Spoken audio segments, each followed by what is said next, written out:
Lucu deh kalau Kak Ros ya. Ya, kita mulai dulu baca sholawatnya. Semoga bacaan sholawat Jibril ini berkah ya untuk semua ya, terutama untuk Oma, untuk keluarga Oma ya. Untuk kalian semua, semoga dilancarkan rezekinya ya. Disehatkan badannya, sehat badan, sehat jasmani, sehat rohani. Amin ya Allah ya Rabbal alamin. Mulai dulu ya. Oh iya, nanti kalau ada komen Oma nggak baca, misalnya kalau ada assalamualaikum, Oma dengan kode ini berarti Oma jawab salam kalian ya. Bismillahirrahmanirrahim.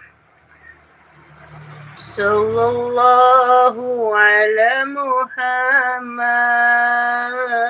sallallahu alaihi wasallam, sallallahu ala Muhammad, sallallahu alaihi wasallam, sallallahu ala Muhammad.